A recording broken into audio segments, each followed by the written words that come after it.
Oh, hi, Martha. Thank you for meeting with me. Oh, I'm so happy to do this with you. Thank you for inviting me. Oh, yeah. So, what years did Micah homeschool and which grade levels? She started homeschooling in fourth grade and went through high school with GVS. Yeah. Part of that, she had a year and a half of first grade because we were jumping countries. And so she did half a year of first grade in Georgia and a half a year in Bolivia while we learned Spanish, and then a half a year in Argentina. So she got into her second semester of first grade in Argentina. And the differences were unbelievable. Each school, unbelievable. Yeah. Oh, So anyway, so then she made it through third grade in that school. And when there were some significant changes, she opted for homeschooling. which years approximately were those? When did she start? If you can. Let's see, 2004, maybe 2005, 4 or 5, somewhere in there, I think, is when she started. Yeah. Um, yeah, and then yeah, so How do you think Global Village contributed to her education? oh my, that is a big answer. Um, First of all, I want to say if it wasn't for Global Village School, I don't know what we would have done. When Micah, when we decided, I had offered homeschooling to her at one point.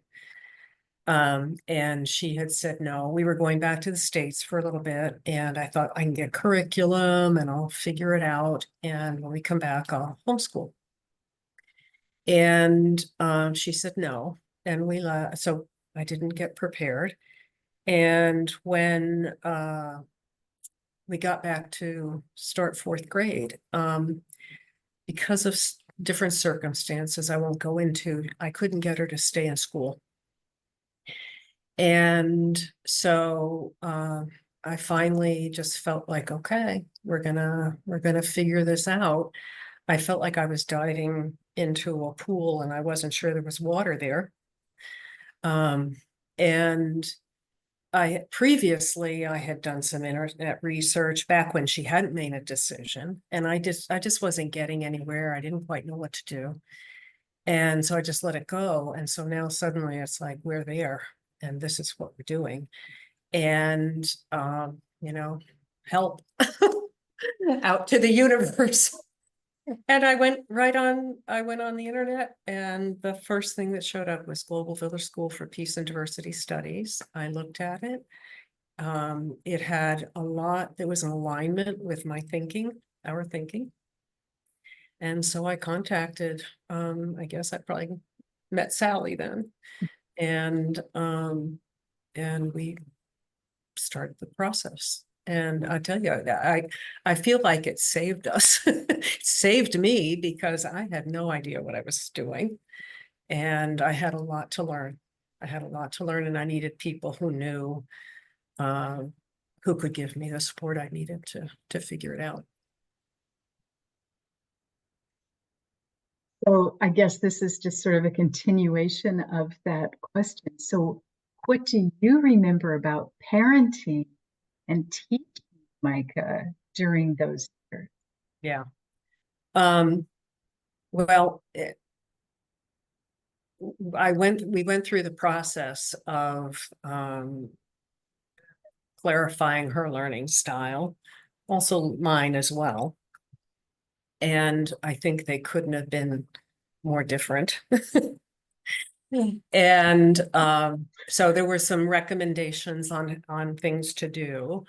And the more formal part of those recommendations, Micah rejected out of hand. She would not be did not want to do them. And what she was very open to was unschooling, which terrified me. I liked the idea.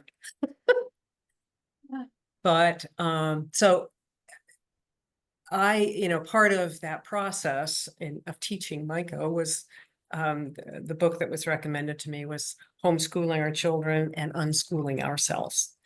And that was a tremendous support to me.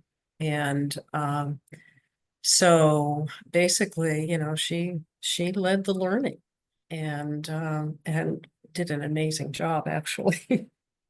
But it was, mom's anxiety that I had to learn how to get help with.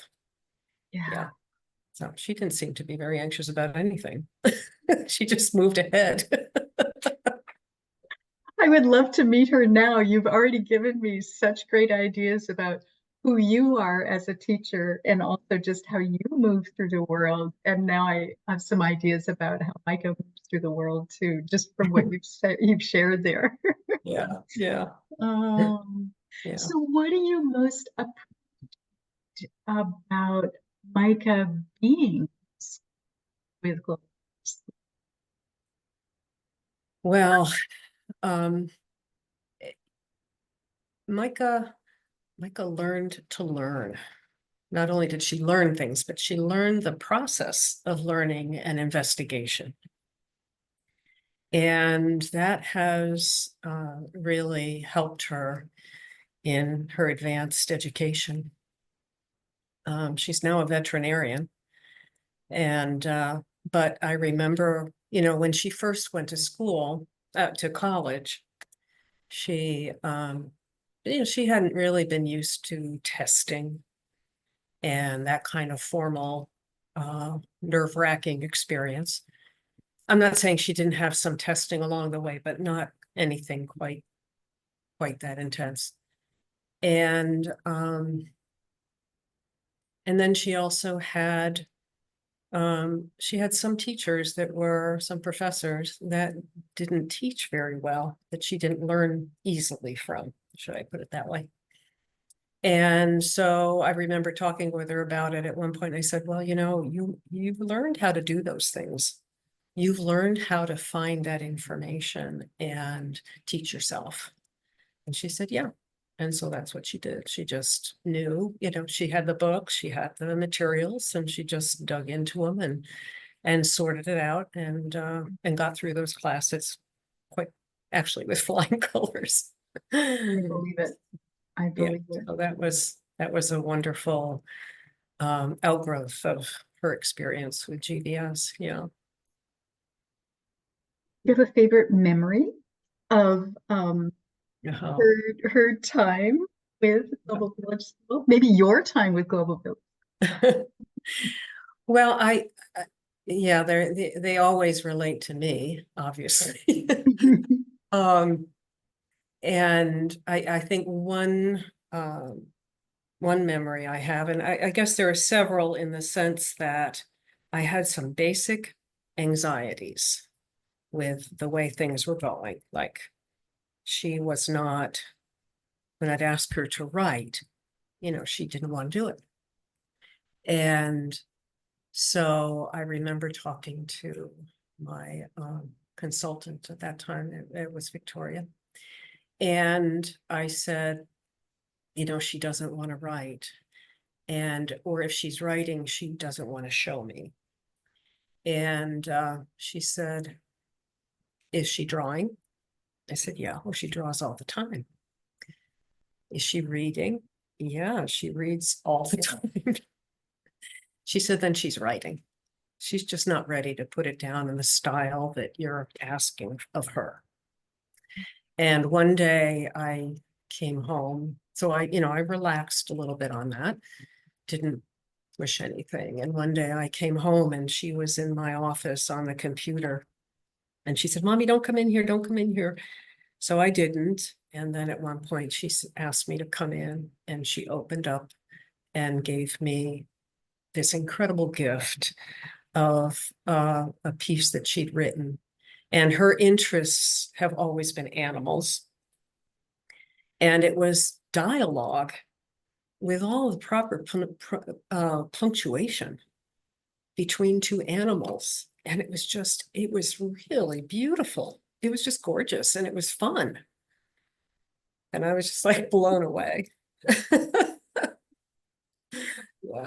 there is so much about trusting Yeah, young people, trusting our children, that yeah, they really will create magic.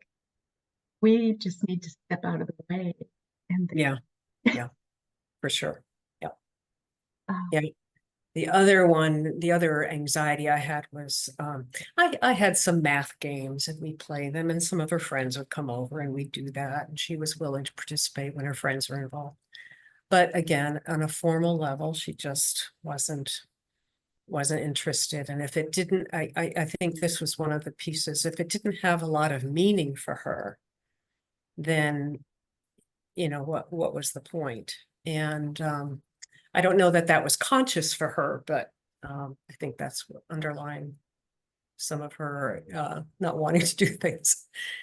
And again, I said, okay, I feel like she needs to be doing math, or she's behind on this or that. And well, when she does, she got into dog agility, and she would create miniature courses for dogs, for her toys.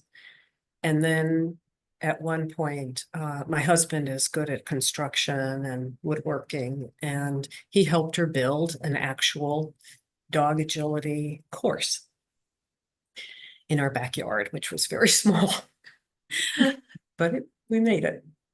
And the Micah was connecting to math concepts, proportion, and not doing the math problems on a piece of paper that I was used to doing, and that structured kind of thing. But she was getting concepts in different ways. I mean, she was horseback riding, she was horse jumping. So think about what you have to be able to do in your brain to get your stride right and the height right, and all that. So she was doing all that. Yeah. Not to mention she was doing it all in Spanish. oh, So there was that language arts. Yeah. oh, I'm just processing this. You have an amazing story. She, Mm, you're both amazing. You being able to, because I hear you really clearly talk about the anxiety, because you had your own precept of what education should look like. right. And then you had a child that didn't correlate to that idea Right. at all. Right. And so that's you. And then there's Micah. And just her strength of character is, I'm hearing that as Mhm, loudly as I'm hearing all the different intelligences that she has. mhm, mhm. Yeah. You are well matched, the two. To have those little Yes. As an educator of, oh my gosh, I've never not even counted at least 50 years, I realize, well, my own children especially, but also children that I've taught outside of my own family, and how teaching and learning are so interconnected. It's never a one-way street. right, right, That's right. just so crazy. That's never going to Yeah, happen. yeah, And I have said more than once, my children were and continue to be my best teachers. yeah, yeah. I agree. I Yeah. agree. Yeah, yeah. That reminds me of a story. It's not necessarily global village related, but oh shoot, my brain just went. Maybe it doesn't matter. Hmm, that's okay.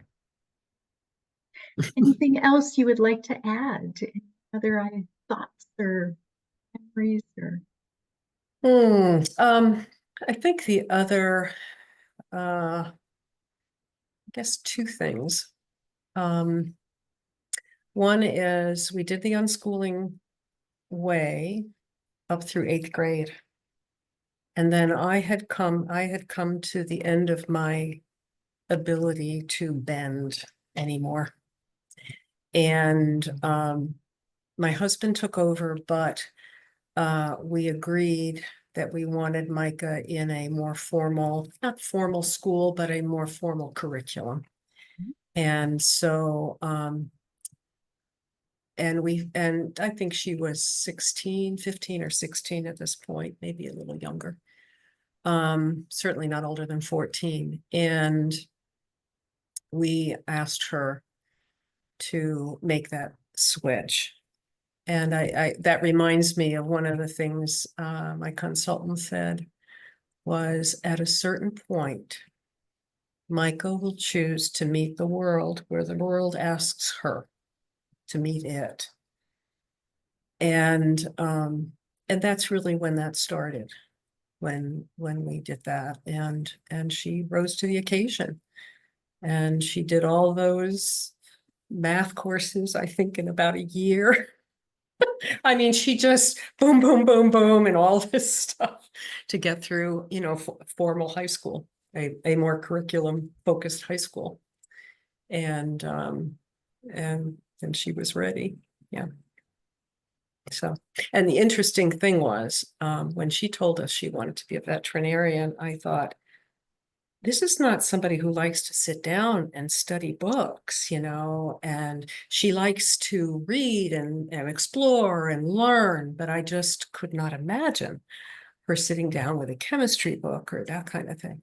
But she was so determined, and, well, you know, she knew what she wanted to do and was going to do it. And she got the highest marks. So, yeah. So. I often wonder what would have happened in her life if we had, you know, kind of forced her into a box. Well, yeah.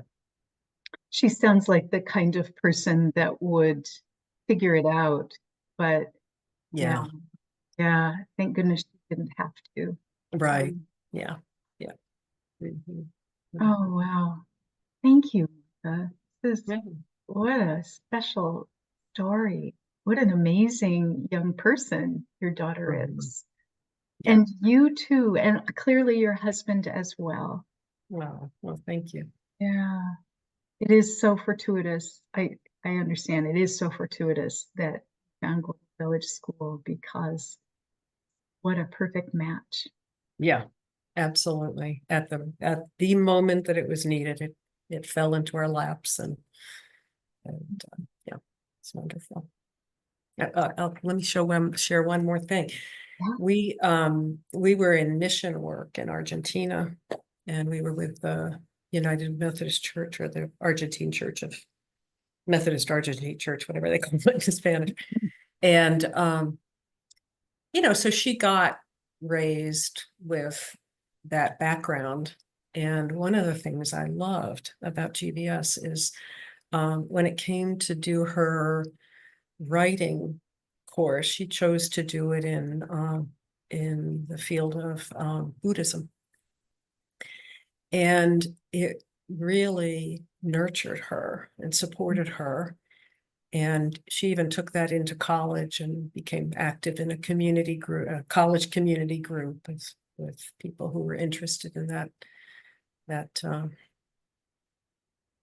faith. And anyway, so I was really grateful. I always want her to have a growing mind and expanding and learning about the world that, you know, she wasn't necessarily raised in, but is part of what we're all in. So appreciate that. I don't want to stop you because you keep more. I'd probably stop there. You gave me time to think about these things. I probably have a few notes there, but I'm not going to. Oh, I'm going to go ahead and stop then the recording. Is that okay? Okay, sounds good.